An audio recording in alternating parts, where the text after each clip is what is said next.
answering your tough financial questions for the past 26 years. It's Allworth's Money Matters with co-hosts Scott Hansen and Pat McClain.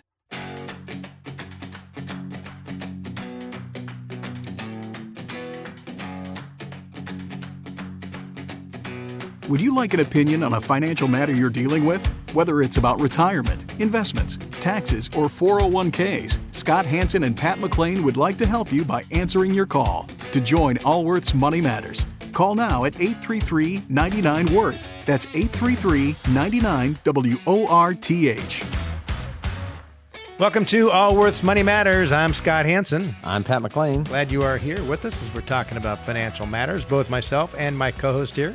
We're both financial advisors, certified financial planner, chartered financial consultant. We spend our weekdays with people like yourself, come here on the weekends, being your financial advisors on the air. And it has been obviously a very interesting year when it comes to financial matters. Crazy. For some, it's been absolutely disastrous. Lost their jobs, sometimes two couples that both lost their jobs. Single moms with a couple jobs lost both their jobs. I mean, for some people, it's been disastrous. For others, it's been a boom time. It's been a bizarre year. It's just how it affected the service economy, which is historically lower paid. People especially in the tourism or entertainment industries, entertainment including restaurants and hotels, and it's just been awful, terrible. And it's no end in sight for some of these industries. No. Yeah, it's been a rough time. And this was Simply Wise. I don't even know what Simply Wise is. Simply Wise is something. Simply Wise is some organization of some sort. Their study says that 1 in 10 people will retire early due to the pandemic. 15% of people who lost their jobs due to COVID-19 are now planning to retire earlier than anticipated. And 1 in 10 people overall in their 50s and 60s are now planning to retire earlier than expected. And we often talk about, if you've listened to this show for any period of time, about how you should be prepared to retire. Not necessarily that you want to retire, but you should prepare to retire. Because historically, approximately 48% of people retire before they thought they would because of economic reasons of what we're seeing right now, a change in job status, companies being relocated, their health or the health of a loved one. And that's what causes many people to retire before they want to. And oftentimes it's because things are not in their hands for the decision making. And we are certainly seeing that today. But I think for most people, retiring earlier as a result of this pandemic is probably not the right. And it's hard. Look, if you're in your 50s, late 50s, early 60s and lost your job, it is not easy. It is terrible. And we've worked with enough people over the years to see that this kind of forced retirement, and you're at a company, your whole life you've given to adding your skills to the marketplace, and then it feels like is that the marketplace is telling you we don't value you any longer. And so it's a really challenging thing, but don't let that discouragement turn into early retirement that you might not be able to afford. Yeah. We actually have on our website guides to emergency retirement guide that you could look at, and it will actually help in your decision-making process of your finances in light of what's going on. So. Yeah. All right. If you want to be part of our program, 833-99-WORTH is the number. That sounded depressing at the start. Sorry about that. Yeah, it did sound depressing. It's going to get better. 833-99-WORTH. That's 833-999-6784, and we'll get to your calls and answer your questions to the best of our ability. And yes, I guess it is to the best of our ability. Let's talk to Douglas. Douglas, you're with Allworth's Money Matters. Hi, guys. I need your advice. I got my portfolio out of balance by making a stupid rookie mistake. But I'm afraid of making a temporary loss into a permanent loss. Well, don't make a second What's your- stupid rookie mistake. What's that? Well, I don't know, but it might be not taking your losses and running. But anyway, tell us the situation. Okay. By the way, Douglas, we've Yeah. all made investment mistakes. If anyone tells you they haven't, they are lying to you. I've made investment mistakes, and oftentimes you have your best education and your best growth, well, in life through mistakes, but in your investment life through your investment mistakes as well. So what's your advice on, rather than dripping back into my investment, taking it in cash and using that over the next few years to rebalance? Well, tell us about your situation. I mean, what was your mistake? Well, what? Yeah, my mistake was that based on my bias, when I was a young person just in college, it was in the 70s, and there were long lines at the gas station. Mm-hmm. And it was just a few years ago that we were paying $6 a gallon for gasoline out here in Colorado. So I see the ups and downs in the energy market, and I thought I caught it at a low, and I thought couldn't go much lower. And guess what? It did. And what kind of energy? How did you invest in you didn't buy oil futures, I'm assuming. You invested in the big public traded oil companies or massive limited partnerships? A Vanguard ETF. Okay, so you didn't. It's not like you invested in some oil transportation vehicle that went to 10% of its value. Yeah. Okay. No. It was Vanguard BDE. And what percentage of your portfolio did you move into that? This is where it gets embarrassing. Probably close to 50%. Okay. And what did you move it out of? Well, I had gone to cash, and so temporarily, because I was restructuring things, and then I just went with my intuition and my gut, and then it dropped another. After I went in, and then it dropped another 50%. So, but I don't want to take that as permanent because I believe in my gut that it's going to come back. Okay. So why did you invest in an index fund as opposed to an actively managed energy mutual fund? I don't know. Help me understand the question. Well, you chose this Vanguard index fund, low cost ETF, where it's an index as opposed to actively managed. Which means that there was no one actually making decisions about where in the energy sector you should be actually going. You just bought a broad basket that tracks an underlying energy index. Maybe it was a leading question, right? So here's what I find interesting is investors have flocked to index funds because they state that these professional managers cannot outperform the broad markets. I've heard that. Okay, right? And we have a lot of index funds because we also believe that investors can outperform them. In certain sectors. But what we find is that a lot of individual investors, they use these ETFs, these index vehicles, as a way to make bets on sectors within the That's the stock. exactly right. Where they're saying, what they're saying is, I don't trust the manager to make the right decisions about the individual companies, but I trust myself to bet on a sector in that industry, oftentimes of which I know nothing or little about. You nailed it. Well, you're not abnormal, by the way. I mean, as we said, we see this. We find it interesting. So what you're afraid of now is I don't want to lock that loss in, is what you said, correct? Exactly.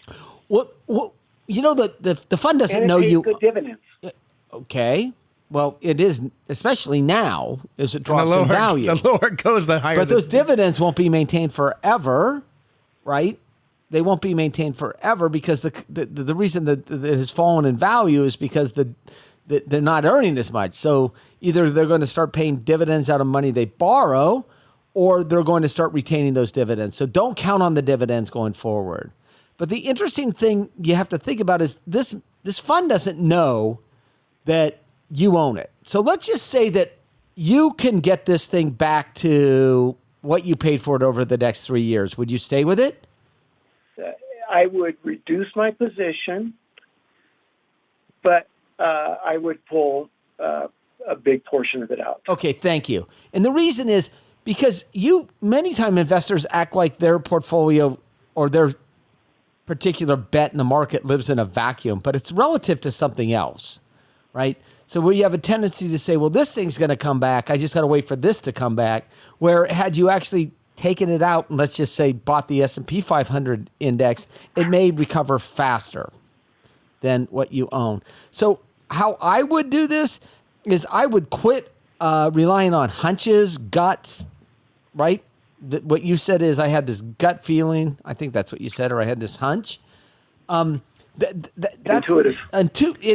It's not a way to manage a portfolio, right? No. It's stupid. And please tell your listeners not to do what I do. Okay, Douglas, don't beat yourself up, bro, right? It's behind you. The question is now, and when I first started, I said you don't want to make a second stupid Ricky I would mistake. pretend this never happened and I rebalance the portfolio the way it's supposed to be. Or I would, especially in light of this, go out and hire a professional manager that you trust to actually manage this money. And don't worry about it. And not worry about it. Because what happens is, we manage over $9 billion. We have clients that come to us all the time with these types of ideas. And we say, no, we don't think it's a good idea. Nope. And they come back 6 months later and they say, see how much money I would have made if I had done this and you told me not to? That's right. They never come back and say, see how much money I would have lost. No, they always say, see how much money. But when we manage money and when good investment advisors or institutional investors manage money, which is they manage on a risk-adjusted return basis, risk-adjusted return. And really it has mostly to do with what does Douglas need from his portfolio, and can we deliver what Douglas needs for his lifestyle without taking on much risk? And if we need to take on risk, how much risk do we need to take, and how can we mitigate those risks as much as possible? Because I have a feeling you're at a stage in life where maintaining your standard of living is more important to you than becoming wealthier.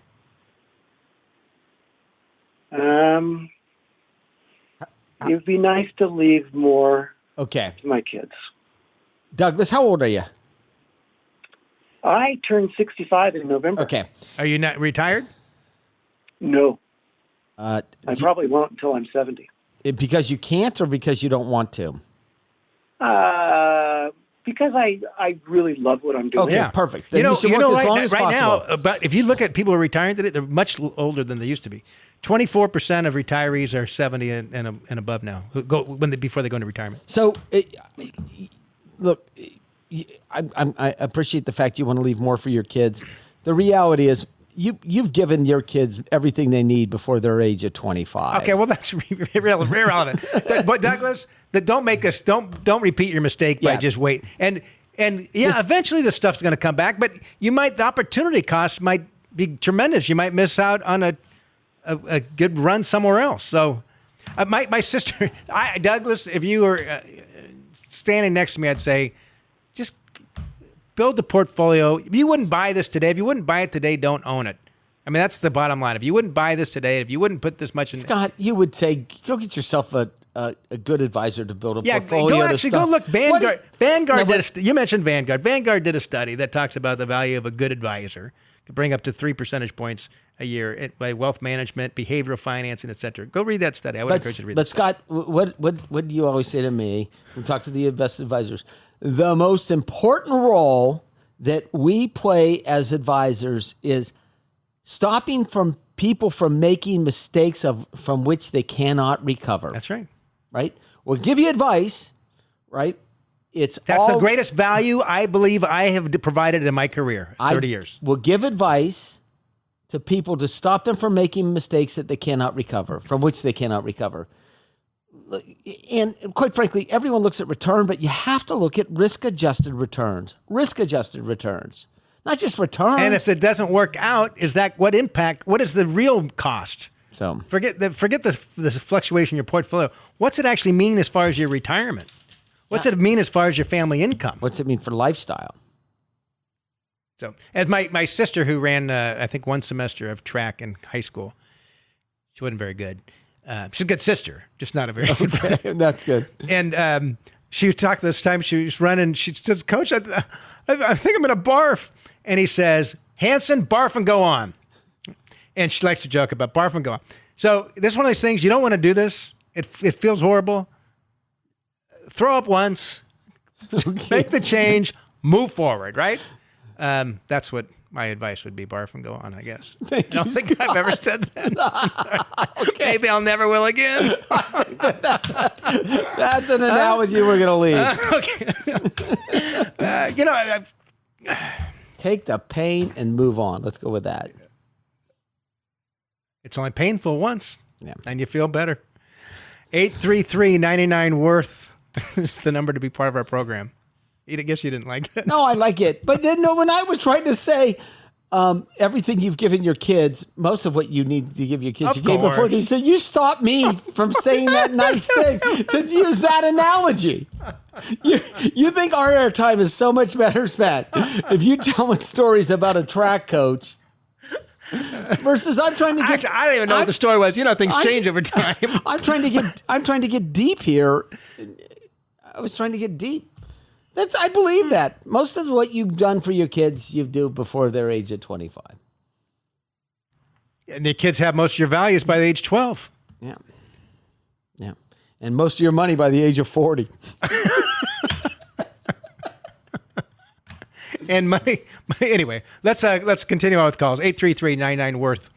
We're talking to Russell. Russell, you're with Allworth's Money Matters. Hello. Thank you for taking my call. Yeah. And the idea that my kids had most of my values by the age of 12 is truly frightening. No, their values, not your values. Well, I've heard all your values. They probably have their values formed by then, too. Anyway, appreciate that. So the reason I called, when I have spoken to my friends regarding their plans for early retirement, I always first ask them if their home is paid for, and then I ask them if they've gotten quotes for health insurance. And I find that most folks are accustomed to being in a pool that averages their risk with a bunch of 25-year-olds and for which most of the premium is covered by their employer. Mm-hmm. And they have no concept of what private health insurance costs for a 62-year-old couple. That's right. And it occurred to me the other day that I've been listening to y'all for years, and I don't recall you having ever brought that up. Well, I don't know whether we brought it up on the show. Well, the reality is if someone wants to retire before age 65, one of the tremendous costs that we need to figure out is health insurance. But 65, you got Medicare, right? And Medicare supplemental plans are not that expensive regardless. But before then, you retire at 62 or at 63. You don't have any coverage through work that can... You could go on COBRA for a period of time, and then after COBRA, you go on conversion, and then hopefully you can get to... the Medicare, but those are all very, very costly. So although we may not have talked about it on our show, we most certainly cover it in our 7 personal decision points. I just this week I spent 4 hours recording a new 7 personal decision point workshop where I talked about that very thing. It was a couple that retiring, the plan was to retire at age 64, and we discussed the medical costs and associated with that. But that is real. That is 100% real. Is there a question for us? No, that was it. I was just curious why that I had not heard it brought up, but I guess it has indeed been brought up. Well, I don't know if we've been doing this show for almost 30 years, so I'm sure at some point in the last 100, 200 that we talked about it, but we certainly do cover it as part of the financial planning process that we go through, which is the 7 personal decision points. And the 5th point of the 7 personal decision points is risk, which includes long-term care, and medical risk, which includes Medicare and what you would call Medigap, or this bridge insurance from an employer plan to an individual plan. And it is quite costly.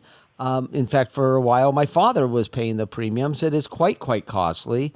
We're very, very familiar with it. And it's something that you actually have to bake into that, and pre-existing conditions come into play too as to whether you qualify or don't qualify for that. And there's the Obamacare, whatever they call the exchange.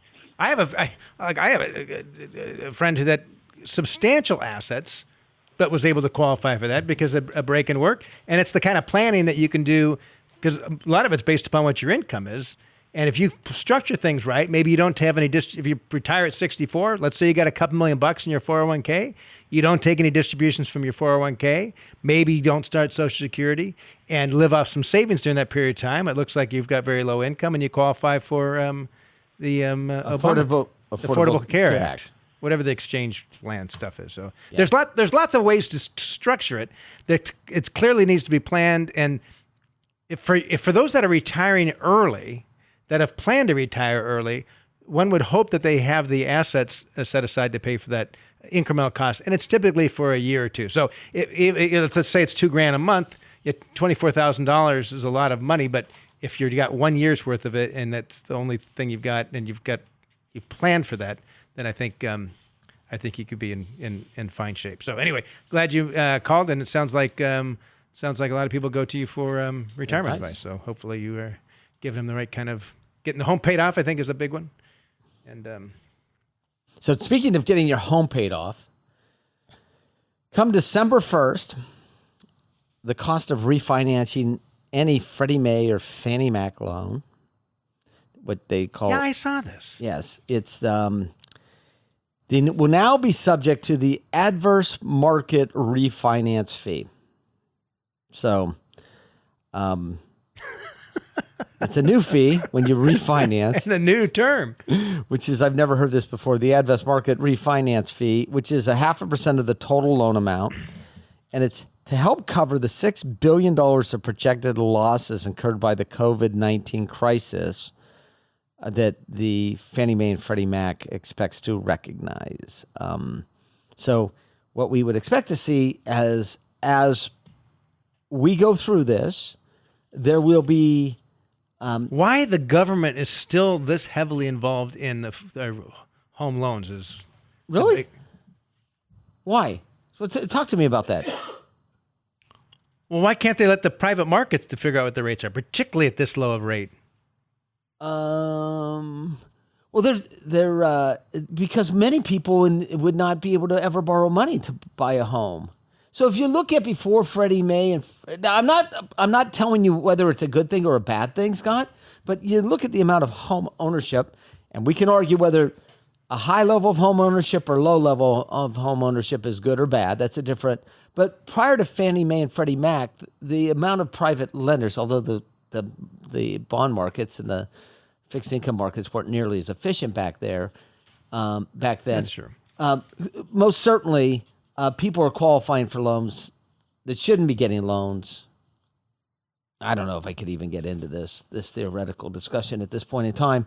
I'm just saying that the cost of refinancing will go up. Should the private market be in the home mortgage industry? Maybe. Well, the private market is. You mean should the government be out of it? Yeah. So now the limit's $765,000 for a conforming loan. For a conforming loan. So the question maybe should it be half that? Well, what percentage of Americans can afford a $765,000? You're in California, parts of the coast of Oregon, Seattle, and parts of the East Coast. Right? We had a call last program from a townhouse in North Carolina with us $360,000, which I thought was pretty expensive. I somehow remembered that. Charlotte. Somehow remembered that from. That was kind of surprising. I was looking for my silly calculator here to see what how much income you'd have to have to see what the payment would be on a $765,000. Oh, it would be $3,000 a month. This, I know this is extremely boring radio when you actually do math, but let's assume a 3.5% interest rate over a 30-year period. $4,400 a month. Wow. So not counting your property taxes and insurance. So it's $500. So the point being is we got off on a tangent. I was talking about the cost is going to go up. $6 grand. So the question is, does the government really need to be financing mortgages where the payment's $4,500 a month, or should we leave that to the private markets? And in fact, would it, if it were the private markets, cause interest rates to actually go down? I don't know. But there you go. But here's what we do know. If you haven't refinanced in a while, you should certainly refinance. If you've got a mortgage, as a general rule, we don't like anyone taking equity out of their house, taking out more than the loan balance. And now the tax laws are you're not going to be able to get tax deduction on that either. But I would seriously take a look at refinancing. You might be able to move. You might be 26 years left in your loan. You might be able to get it into 15-year at a very equivalent payment to what you've been making. And I don't care if you refinanced a year ago. Yeah, even if you refinanced a year ago, it makes... and especially you want to do it before December when the fees go up. So. I thought the fee already went up. It was supposed to, and then they kicked it off till December 1. Oh, then you really should take a look at it. It was supposed to. Yeah. So anyway, we're going to take a quick break. When we come back, we've got some more calls lined up, and we'll hear some more stuff from us. You're listening to Allworth's Money Matters with Scott Hansen and Pat McClain. We'll be right back.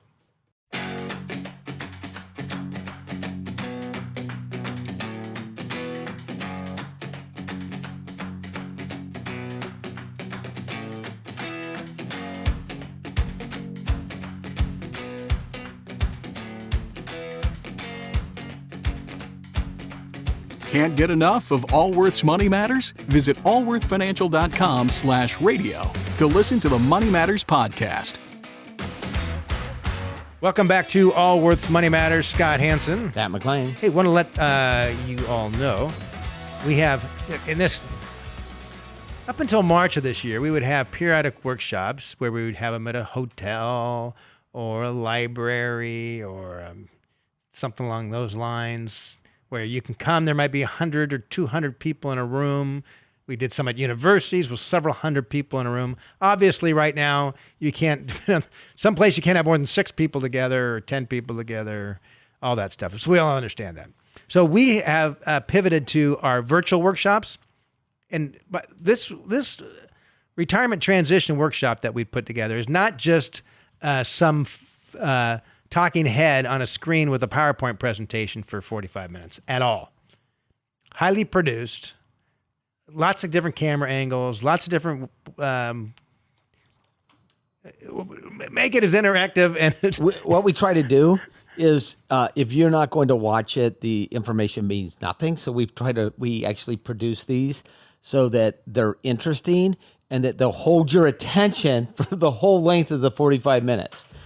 Not a guy up there reading. I was watching one in the financial services industry where the guy kept holding up a white piece of paper with notes on it. What? You're supposed to read that? Yeah. And he would hold it up and then talk. And hold it in front of his face and lower it and talk. We're not going to do that. We're going to make it interactive so that you actually understand your own financial I did it, situation. Pat. I did a virtual conference. I was supposed to be a speaker at this conference. Went to virtual. And I'm thinking, oh, great, let's see how this goes. And so I had 50 minutes of, essentially, it was a PowerPoint presentation, me talking next to that for 50 minutes. And I've got a lot of experience talking in front of a microphone, so I could do a pretty dang good job to make it as interesting as possible. How was it? It was terrible. Okay. And you said that about your own. I don't know. It might have been okay, but the format, it needs to be a little more lively than that to get people's attention. Yes. So we've learned from watching others, from our own. Anyway, we've done a great job with it. It's our 7 personal decision point. It's a virtual workshop. These are the 7 areas that you need to be focused on as you're thinking about moving from the workplace to retirement. We cover things like how much retirement income are you going to need? How do you deal with your expenses and debt management in retirement? What's your tax situation going to look like? How do you manage your investments? What risks do we need to be aware of? How do we view the estate planning? And what the distributions are going to be, how they're going to come from, where you're going to get that retirement paycheck. So we cover all those areas. You'll learn something. I want to promise you that. It's roughly less than an hour. You will learn something. You'll follow along with a real life example, but it's designed in such a way that you can think about your own numbers during that time. I really do think it'll be helpful. And so we've got this 7 personal decision point, our virtual workshop, Tuesday, October 20th, Thursday, October 22nd, Saturday, October 24th, Saturday, October 31st. Those are the dates. Go to allworthfinancial.com and look for the little banner, the 7 Personal Decision Point virtual workshop. And I think you'll find it helpful. So that's October the 20th, the 22nd, which is a Thursday, the 24th, which is Saturday, and the 31st, which is a Saturday, the 7 Personal Decision Point virtual Halloween. workshop. I don't think there's going to be a lot of trick-or-treating on this Halloween. What do you think? No. No. No, not a lot. All right, let's take some calls. 833-99-WORTH. Let's talk with Deborah. Deborah, you're with Allworth's Money Matters. Hi, how are you? Hi, Thanks Deborah. for taking my call. Our pleasure. I just have one question. I'm 62 years old, currently working full-time. I would like to retire next June when I'll be 63. At that time, is it better to wait to start collecting Social Security until I'm 65, so I'll receive a higher amount and make withdrawals from my retirement account to supplement my income, or start Social Security at 63 and make smaller withdrawals from my retirement account? Yes, and we don't know. It depends on your situation.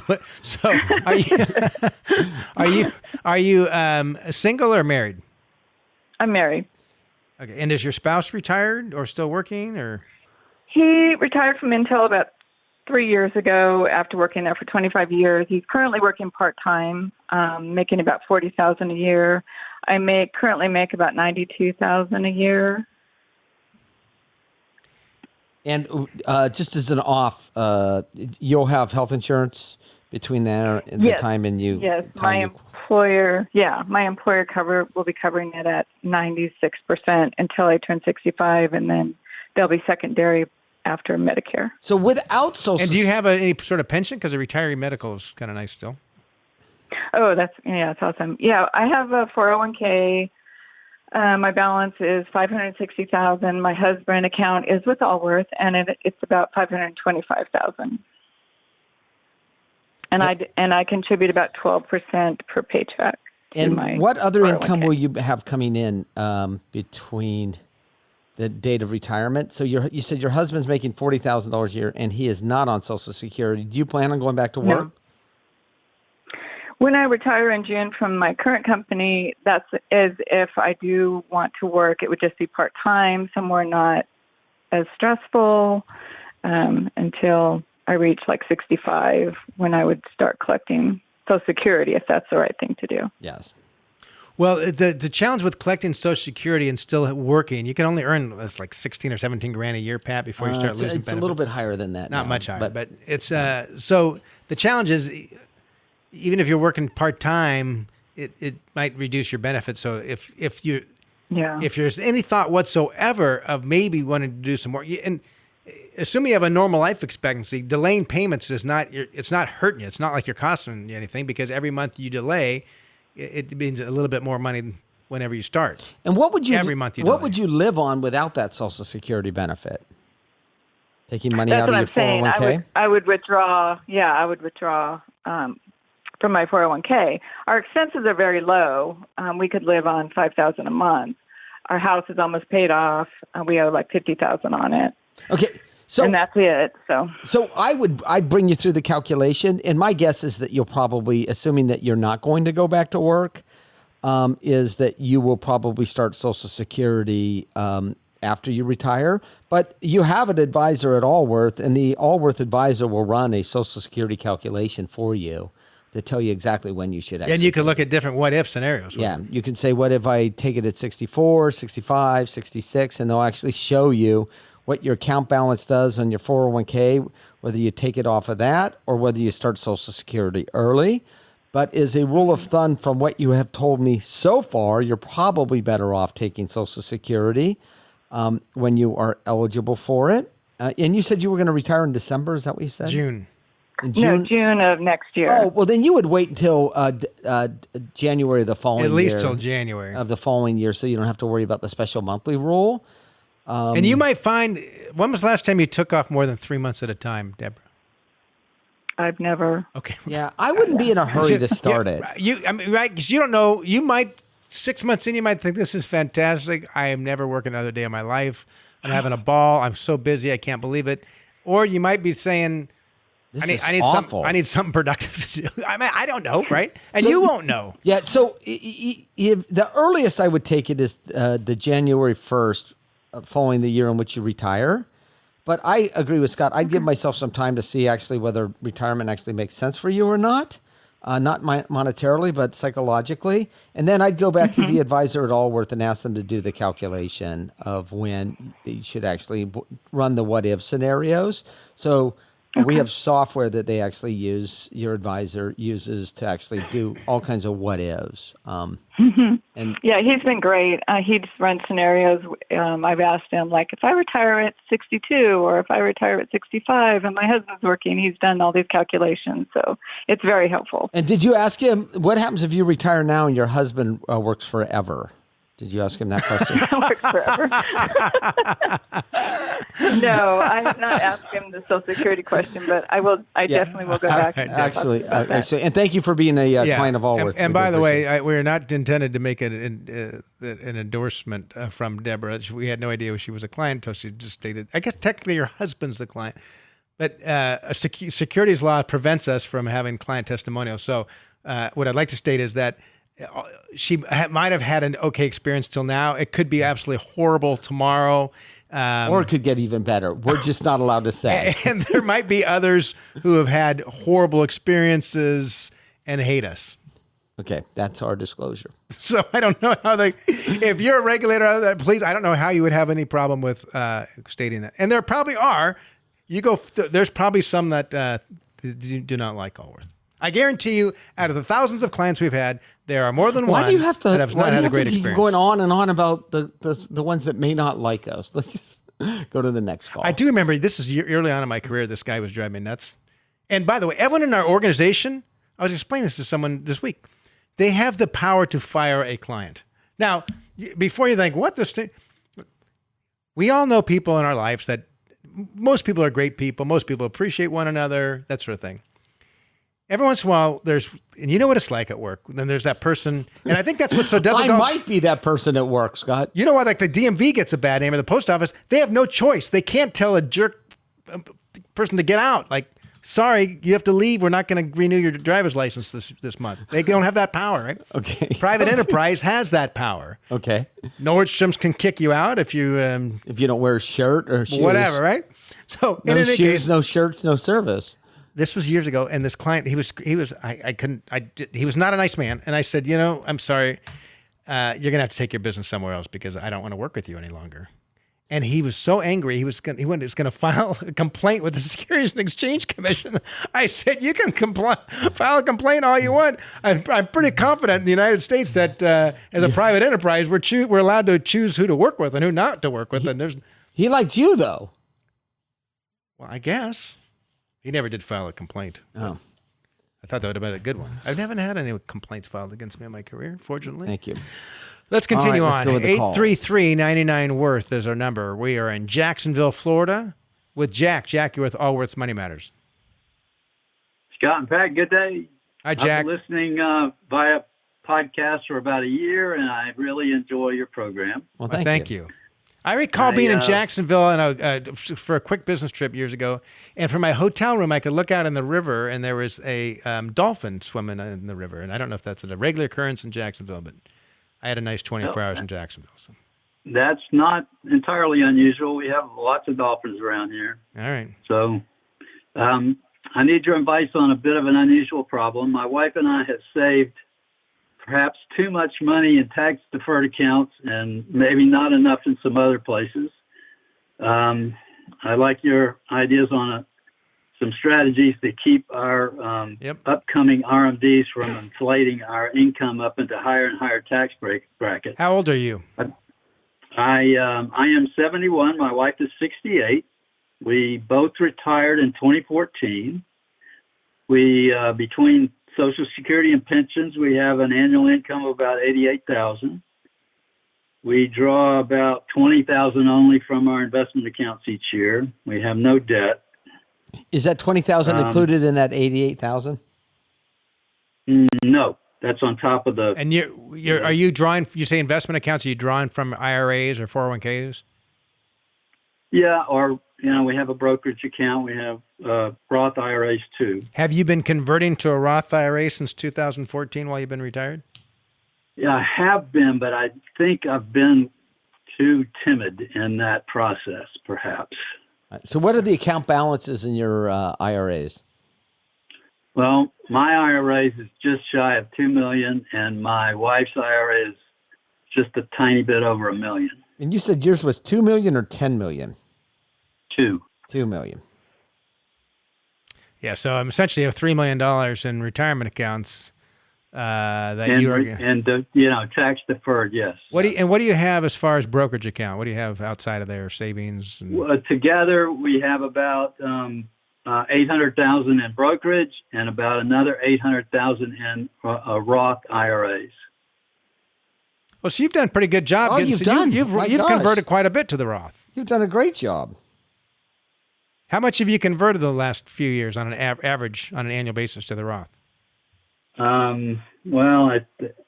3 years ago I did 50K. Last year, year before last I did 75, and last year I did 90. Yeah, I don't know why you're so hard on yourself when you said you were pretty timid. I think you've done a great job. I do too. I was expecting you to say you had 8,000 in your Roth. Yeah, no. And then I was trying to think, how do I say this politely that you've been a fool for not taking the brokerage account and convert, but you have been. This is about the largest Roth IRA value I think I've ever seen.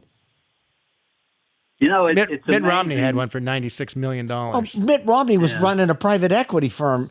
I'm pretty sure, Jack, did you run a private equity firm? No, sir, I did not. It's pretty amazing, though.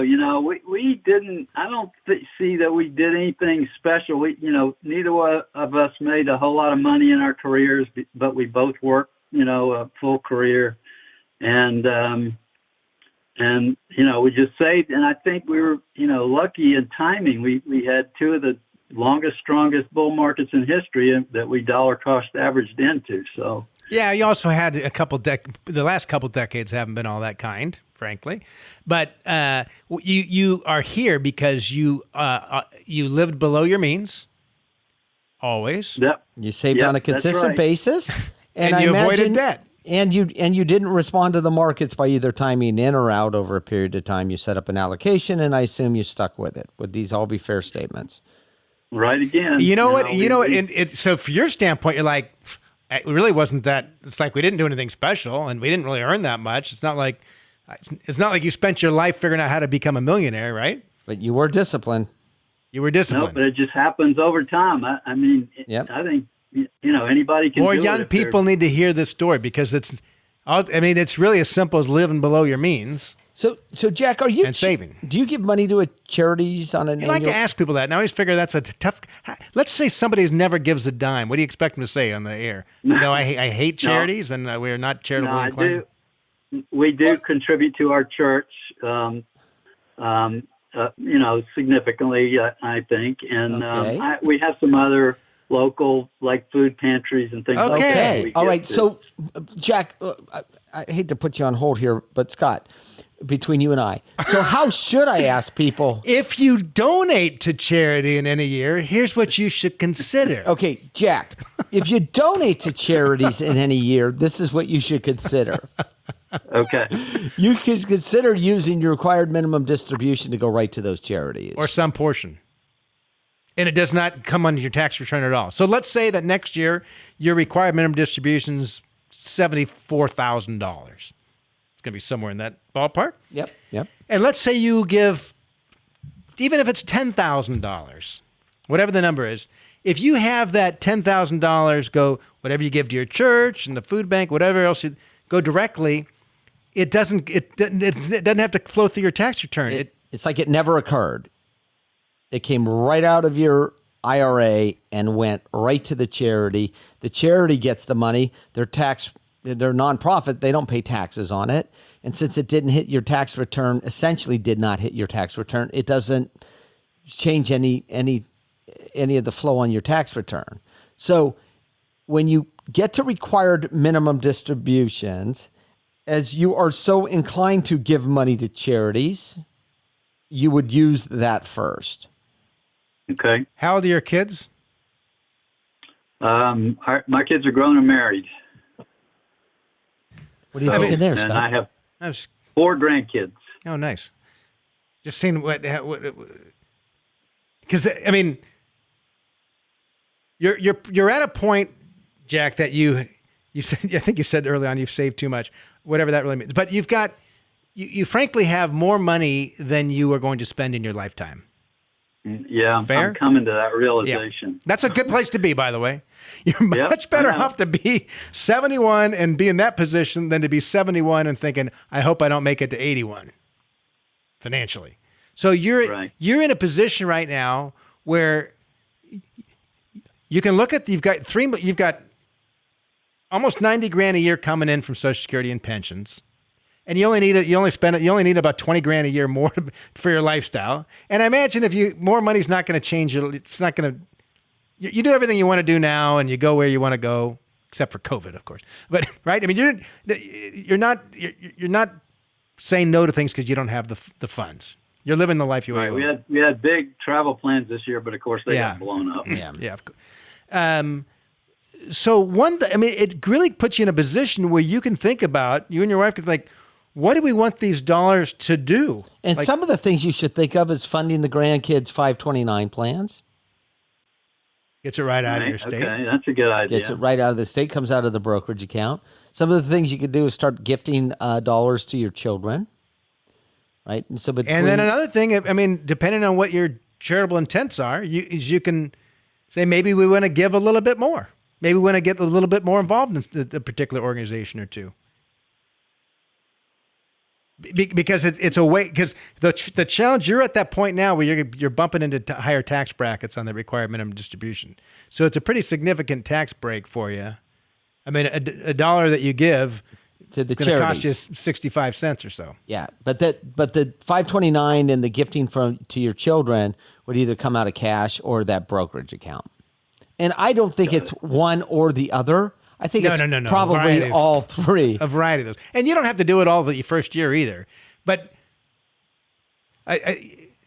it's a good position to be in, and it gives you a lot of options. If you did nothing and only did the required minimum distributions and did nothing, and you do some projections on what these are going to be, what's your state going to be worth in 5 years and in 10 years and in 15 years? You think you have too much money now. And you can't take it with you. So you're going to give it away some point in time, either at your death or while you're living. So something to consider is, are there some tax favorable ways to make some sort of gifts, whether it's to charities or to family members today, where we might be able to get some benefit by seeing how those dollars are spent? Sounds good to me. Yeah. All right. Well, thank you for listening to our show. Congratulations. Just out of curiosity, what did you do for a living? My entire career was in ocean transportation. I was a logistics manager at a big shipping company. At a shipping company, yes. Yeah. I understand what you said. I have no idea how you would do your job. You're like my wife was a school teacher. So what he did is he said, "Thank you for that. This boat, appreciate the call. This Jack. boat should go east." We want to make sure we get as many crates as possible on it. And then go east. From Jacksonville, Florida. If that's all you have to do, it'd be an easy job. Yeah, you're going to go south and then make a left. Anyway. Appreciate the call. Actually, I have one of my good friends from high school is a longshoreman down in... I heard those are incredibly well-paying jobs. They're also incredibly dangerous. He almost killed himself at one point. And he's a little kind of he's always been one of those guys that doesn't understand. He almost killed himself skiing because he went off somewhere he shouldn't have. It's like his third time on skis, and he goes off this. Oh, okay. Slides into it. Literally almost killed himself, slide into a rock head first, knocked out all his teeth. Were you skiing with him? I wasn't, but my good friends were. Okay. And I missed that day. And then he was helicoptered. He was a motorcycle race from Barstow to Vegas. He had no business being. No. He was like in fourth place, crashed, had helicoptered out. It's this guy. And he almost killed himself, fell in something. And jacked himself up pretty good. Why did I get into this story? Because I see him about every 5 years, and every 5 years when I see him, I like hearing about his job just because it's so different than what I do for a living. The chances of you getting your teeth all put out or something falling on you here in the office of Allworth is probably minimal at best. We did have somebody years ago who tell us they were thinking about becoming a client, and then they said, "Joel, just want you to know, if you lose $1 of my money, I will come and park a truck out in front, back it up. I've got this," and describe what he was going to do. And we said, "I don't know if we're the right firm for you." I don't remember that. Oh yeah, this is a long time ago. I don't have no recollection of that. I'm not sure we're the right firm for you. Reminds me of the episode of The Sopranos or something like that. Yeah. Oh, I got to tell you, on account of the COVID thing, I've started watching it again. The Sopranos? Yeah. I don't think I've ever watched more than 1 or 2 of the episodes of this. 3 times for me, all the way through, getting in. How many times? This will be my 3rd. The Sopranos? Is that wrong? I don't know. Is that wrong? You can tell Pat's empty nesting and all that. It's like, all right, honey, that's fine. I'll go watch. Yes. Make dinner, go to bed before 9 every night, and now that the things are done around the house. That's what's happening. Rerun of The Sopranos. There was an episode of The Sopranos where I think a guy had a stockbroker and it went down. So all he wanted was his money back. Yeah. Anyway, I'm getting my money. All right, back. there we go. Yeah. All right, but thank you for listening to the show. In the last couple minutes or minute and a half that we have left, we want to encourage you to go to our website, allworthfinancial.com. And we have the personalized learning platform, which we have worked on for quite a time. And so we worked on it with our data science team.